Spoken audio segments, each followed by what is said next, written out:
Ya, como les decía, chicos, entonces necesito que me envíen sus trabajos y que hagan la entrega lo más pronto posible. Ya estamos por acabar la materia, si se han dado cuenta, también se está aligerando un poco el avance, como siempre, ¿verdad? Les había dicho que teníamos un punto donde nosotros trabajábamos más y luego se nos iba aligerando un poco, ¿sí? Entonces, necesito que lo hagan a la brevedad posible y que me envíen sus soluciones del método de mallas y nodos. Algunos de sus compañeros me han estado diciendo que han tenido problemas, sin embargo, lo ideal es que ustedes puedan enviarme, así tengan dudas o tengan fallas, pero con el fin de que yo les pueda corregir. Tal vez han equivocado en algún signo, algunos de sus compañeros no han conservado el signo de la ecuación inicial y les ha variado sus resultados tremendamente, ¿sí? Pero la mayoría en algún método ha hallado su fortaleza y de esa manera ha podido hallar la solución correcta, ¿no? Una solución correcta. Sin embargo, en el otro método tendrían que rehacer, por así decirlo, y corregir para obtener su nota completa, ¿no? Como avance de lo que sería para resolución de examen. Entonces, no se olviden, si algunos ya me han ido enviando a Classroom y les voy a terminar de revisar ahora. Quizá les envíe las observaciones puntuales por WhatsApp, sino directamente en Classroom, como siempre, ¿ok? Bien, empezaremos entonces con lo de hoy. No sé si han resuelto el ejercicio de ayer, espero que sí, porque hoy día van a concluirlo, ¿no? Básicamente con esta tarea que voy a dar el día de hoy sería el tercer ejercicio de su examen segundo parcial, ¿ya? Entonces estamos hablando que es la resolución método nodos y mallas.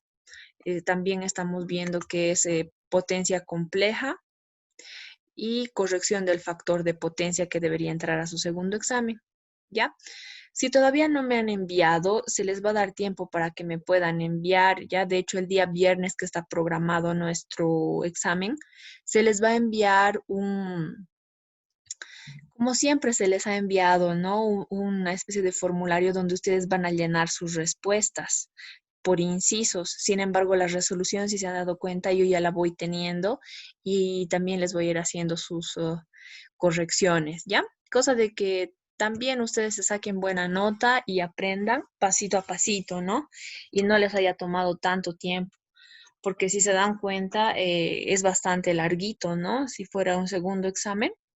Sin embargo, yo sé que lo van a realizar muy bien, muchos ya lo han ido haciendo. Bien, entonces hoy vamos a culminar con lo que es corrección del factor de potencia y básicamente vamos a continuar con la resolución del ejercicio que estábamos viendo ayer.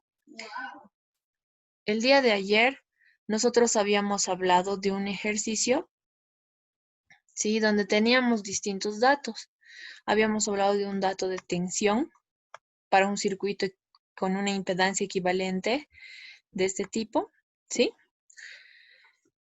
Y habíamos calculado nosotros una potencia de tipo aparente, ¿no? La potencia total la habíamos calculado como esta, ¿ya? Y habíamos visto que esta potencia aparente total podía graficarse con este ángulo, ¿sí? Básicamente es un número complejo. Entonces, al graficar nosotros en nuestro sistema coordenado, lo vamos a ver de esta manera, ¿no? Sistema coordenado, tengo mi ángulo, ¿sí? Y era 53. Ahí más o menos estaba, ¿sí? Este ángulo que se medía desde el eje X. Pero nosotros teníamos un problema, yo les decía, ¿no? Que el FEC o la concesionaria eléctrica de nuestro departamento y también a nivel nacional, la normativa boliviana 777, nos exigía empezar a usar factores de potencia iguales a 0.9, con el fin de lograr una estabilidad unificada en nuestras redes y evitar sobrecalentamientos en los conductores, ¿sí? Entonces, si nosotros hemos calculado este ángulo el día de ayer, ya lo habíamos calculado, ¿verdad? Y también hemos calculado el ángulo que está directamente relacionado a este factor de potencia, que era este, le vamos a llamar tita prima, ¿ya? vamos a ver que la posición en la cual nosotros vamos a encontrar este tita prima, si graficamos en el mismo sistema coordenado, es diferente, ¿no? Entonces, nosotros podemos decir que este es el ángulo o es la posición donde queremos llegar, pero ahorita estamos acá. Para eso vamos a dibujar esto en un gráfico de esta manera, ¿no? Donde se ve muy... ¿Qué otras cosas yo conocía de mi triángulo de potencias del ejercicio de ayer? Habíamos calculado el día de ayer lo que era la potencia de tipo activa, ¿se acuerdan? La P, ¿sí? Que era básicamente la que se reflejaba o la podíamos registrar como que se desarrollaba en el eje componente X. La potencia reactiva que estaba en volt-ampere reactivo, ¿no? Volt-ampere reactivo, que se desenvolvía en el eje de las Y's. Y pues aquí están nuestros dos ángulos igual. Y como les decía, esta potencia total reactiva básicamente se mide desde el punto inicial acá hasta el punto final, tal y como lo muestra esta flechita, ¿ya?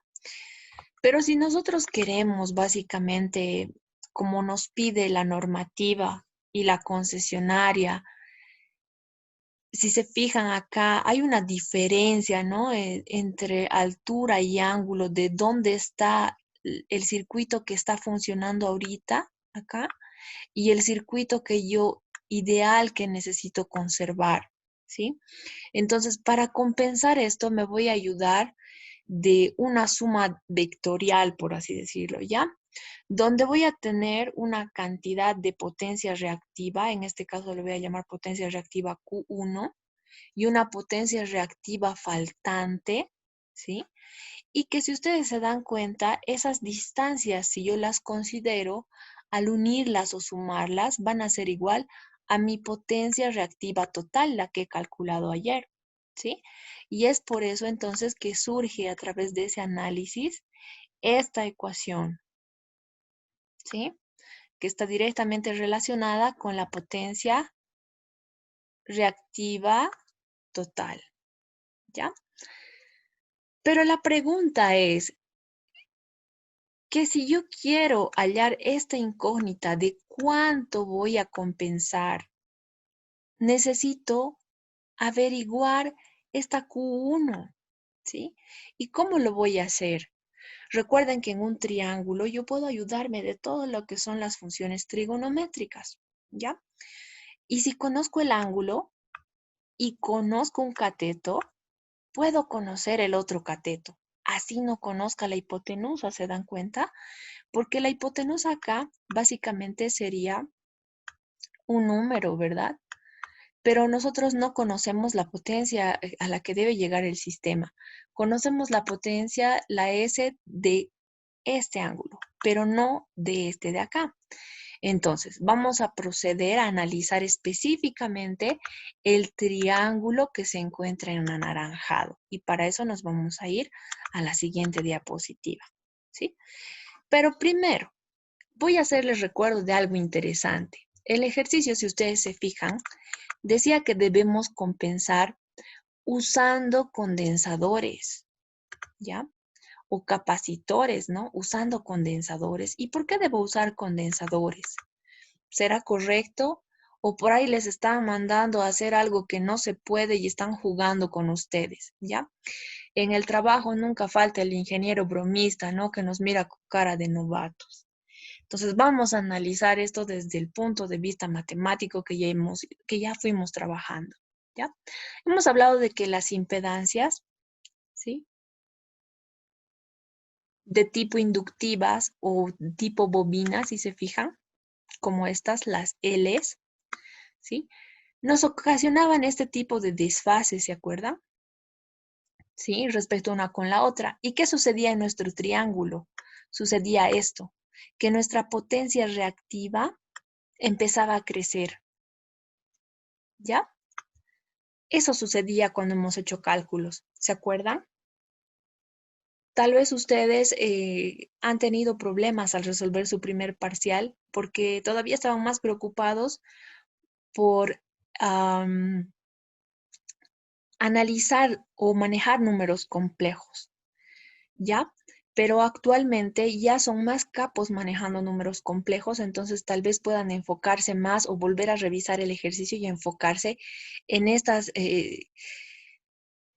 dispersaciones angulares, por así decirlo, ¿no? En esos desfases angulares. Que en ese caso ustedes también van a poder verificar por sus mismos cálculos que los elementos de tipo capacitivo nos llevaban a reducir lo que es la potencia reactiva o nos daban ángulos de tipo negativo, ¿no? Al manejar fasores, ¿se acuerdan de los menos 90 grados y más 90?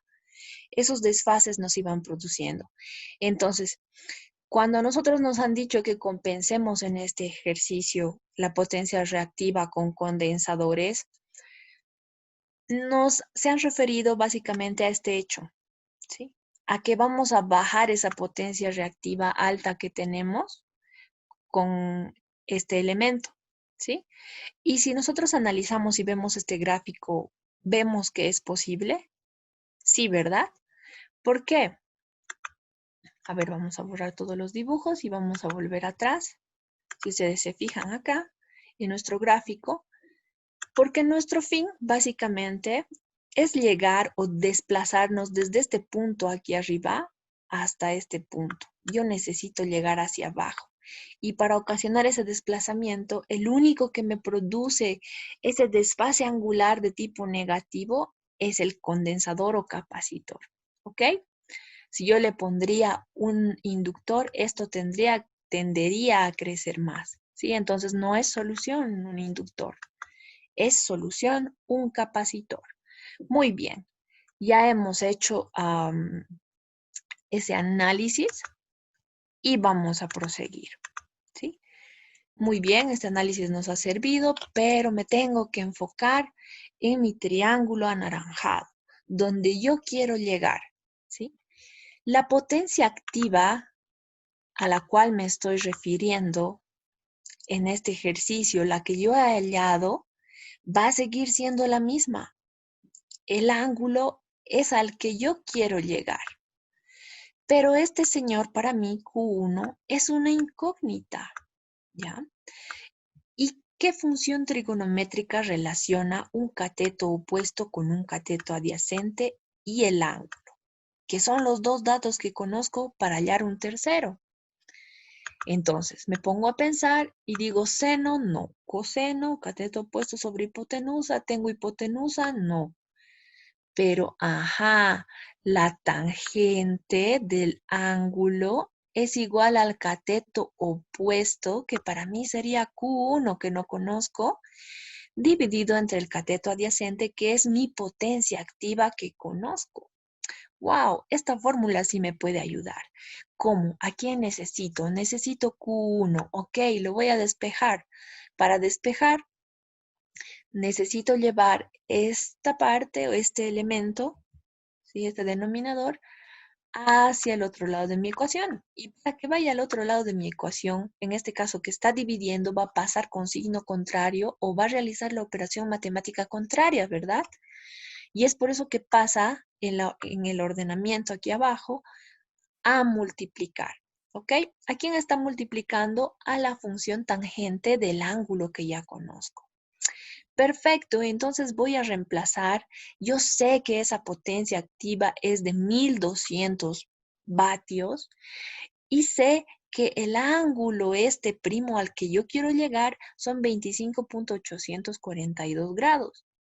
Por lo tanto, en mi calculadora directamente puedo multiplicar. Primero resuelven esta función, ¿no ve? No se compliquen. Primero resuelven la función, luego la multiplican por 1200 y debería obtener ustedes un resultado de este tipo de 581.14 volt ampere reactivo. Recuerden, volt ampere reactivo siempre que hablemos de potencia de tipo activa, reactiva, ¿verdad? La potencia aparente se sitúa en este lado y su símbolo era volt ampere, ¿sí? Los tres son diferentes. Este tiene unidades vatios, la potencia reactiva tiene unidades volt-ampere reactivo, pero la potencia aparente, la completa, tiene volt-ampere nada más, ¿ok? En este caso, entonces, ya he hallado Q1, pero Q1 solo es un paso para llegar a donde yo quiero, ¿sí? ¿Y dónde quiero llegar? ¿Qué quería averiguar? Yo necesitaba averiguar cuál era la potencia o la cantidad de potencia que yo necesitaba compensar.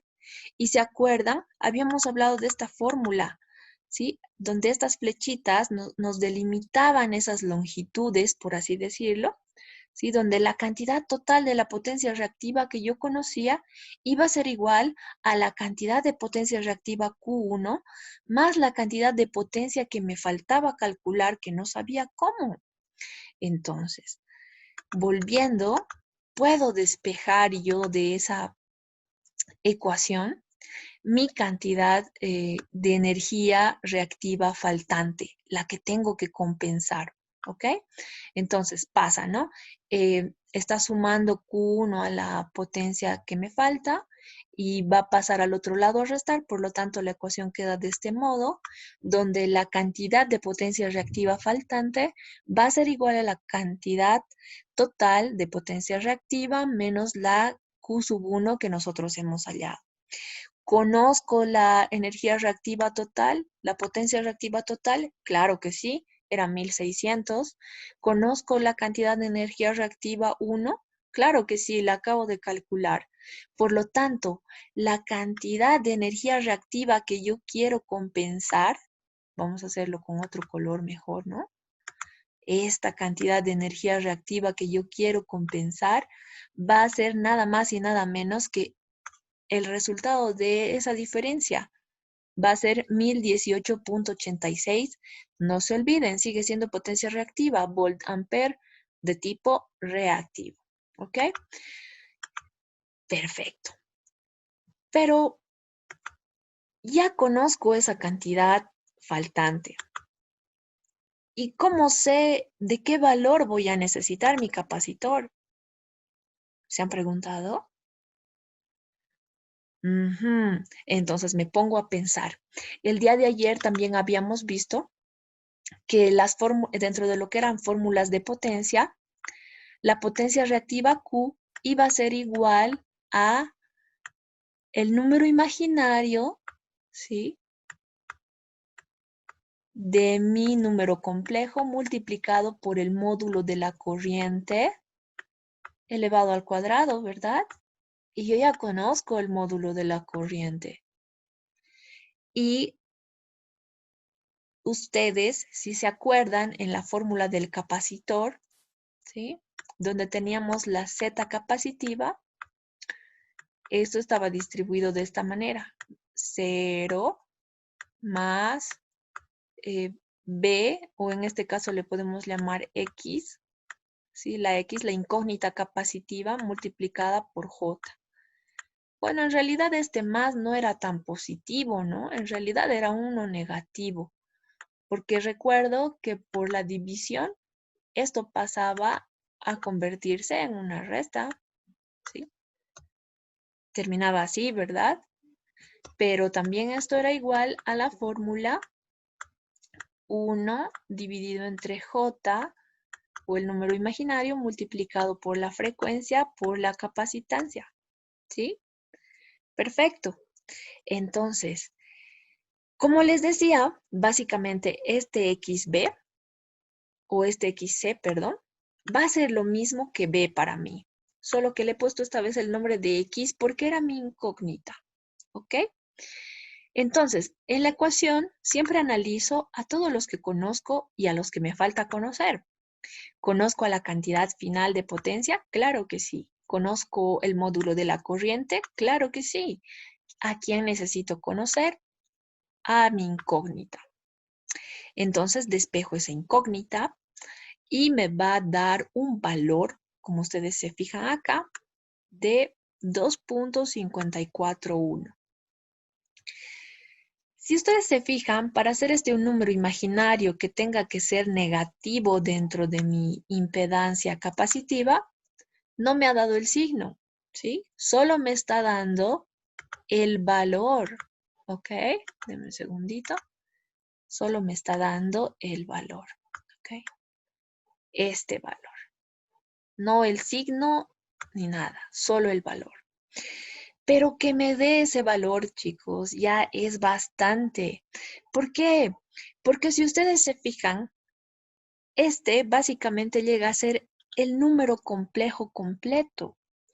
Y si yo termino de anular esta parte en mi fórmula, ¿sí? Y conozco a este señor, analizo, ¿verdad? Conozco a este señor, denme un segundito, quiero dibujar. Conozco a este señor, ya lo conozco, ya no es desconocido. Conozco la frecuencia, claro que sí, siempre ha sido constante 1, ¿sí? Todavía no estamos modificando la frecuencia. Cuando hablamos de frecuencia constante, siempre ha sido 1. Conozco a J, J siempre ha sido mi número imaginario. Entonces, ¿quién es mi nueva incógnita? Mi nueva incógnita es la capacitancia, ¿no? ¿De qué valor voy a comprar ese capacitor en tienda? La pregunta del millón. Entonces, ayudándome de estas ecuaciones, yo voy a venir a calcular, ¿sí? Acá, despejando, como ustedes pueden ver, ¿sí?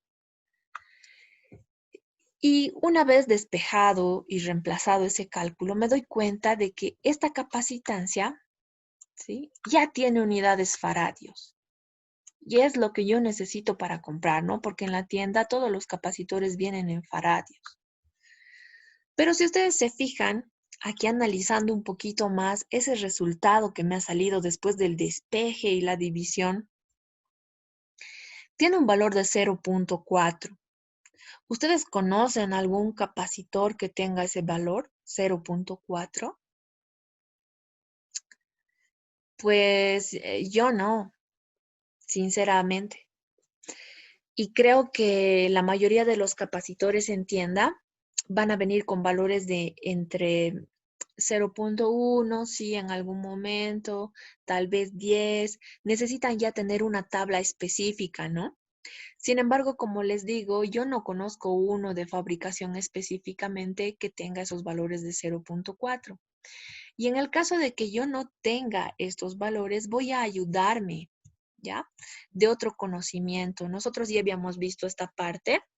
Y si ustedes se fijan acá, aquí destaca el hecho de que la suma de capacitores conectados en serie, o digo, cuando conecten capacitores en serie, para hallar el capacitor o el valor de la capacitancia equivalente, van a tener que realizar este tipo de cálculo, ¿sí?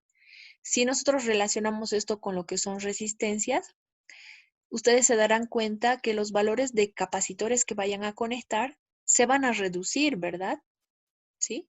Porque dos resistencias conectadas en paralelo llegaban a obtener un valor mucho menor, ¿sí?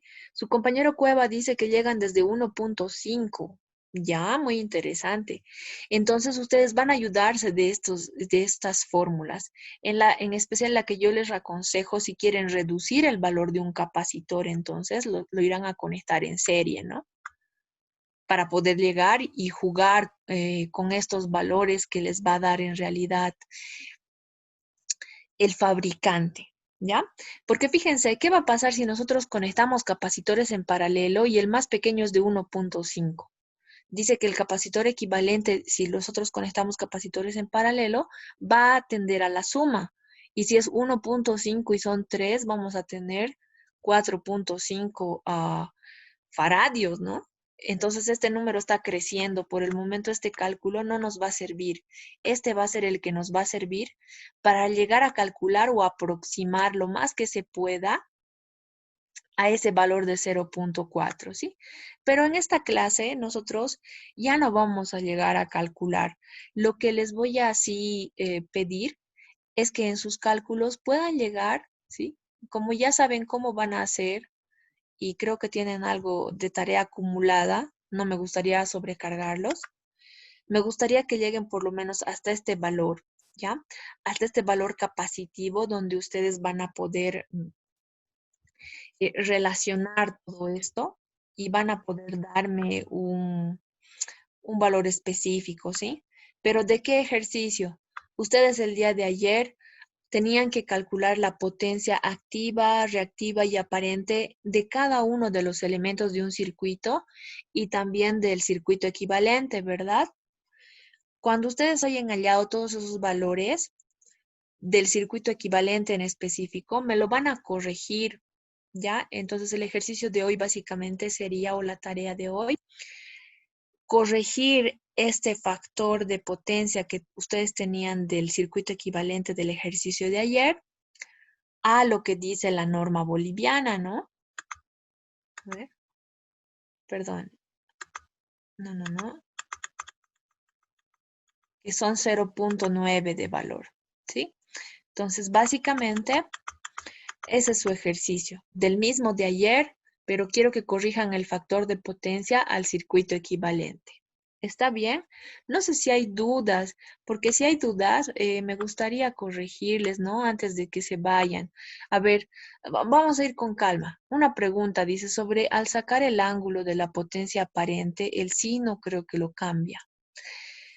El signo va a cambiar la posición de donde midas. A ver, voy a ponerme aquí una hojita. ¿Ya? Voy a anotar. Evidentemente, el signo te va a cambiar, pero no te va a cambiar el valor del módulo, ¿ya? Recuerda que en la potencia aparente va a poder ser igual a un número módulo, ¿ya? Vamos a denominarlo Q módulo. Y te va a dar con un ángulo de tipo fasor, ¿sí? De hecho, es un fasor como todos lo conocemos. Si tú te acuerdas, básicamente el módulo siempre va a ser esta distancia de acá, ¿sí? Pero no, que este símbolo no pertenece aquí, ¿sí? Este es el que pertenece acá, el módulo, ¿sí? El módulo habíamos dicho que era básicamente la medida desde este punto hasta el punto final, ¿ya? Y tu ángulo, a ver, lo vamos a hacer de otro color el ángulo. El ángulo habíamos visto que no era nada más que este, ¿ya? Cuando ustedes tienen un ángulo positivo, como en este caso, ¿sí? Porque no tiene un signo, entonces asumo que es positivo. Significa que yo lo estoy midiendo desde el eje de las X hacia arriba, ¿ya? Pero en el caso de que ustedes tengan un signo negativo, como dice su compañero, ¿sí? A ver, vamos a hacer con otro color. En este caso vamos a escoger un azul. Porque no quiere, ahora sí, ¿ya? Pero si yo tuviera un signo negativo angular, como su compañero dice, significa que yo estoy leyendo el ángulo o lo voy a medir desde otro punto. ¿Desde dónde? Por eso les decía que eran ángulos complementarios ayer, ¿ya? Desde este otro lado del eje de las X. O sea, lo estoy midiendo en sentido contrario, ¿no? Ya no estoy midiendo de derecha a izquierda, estoy midiendo el ángulo de izquierda hacia la derecha. Y este va a ser el ángulo negativo, ¿ya? Que se va a medir. Básicamente, chicos, ustedes no les va a variar el módulo, ¿sí? Este módulo de acá, del que nosotros habíamos hablado, muy grande. Este módulo o la medida de ese vector va a ser el mismo, ¿ya? El único que va a variar tal vez, como les decía, o en lo que les va a hacer variar un poco es el ángulo, pero recuerden que es complementario, entonces significa simplemente que se está midiendo desde el otro lado del eje, ¿sí? Sin embargo, ustedes pueden solucionar este problema si les sale negativo con su calculadora el ángulo. Una vez que tengan el fasor, apretan la tecla de signo negativa, ¿no? Una vez que está guardado en el stack 1, apretan la tecla negativa y automáticamente el signo que era positivo lo va a cambiar en complementario a negativo.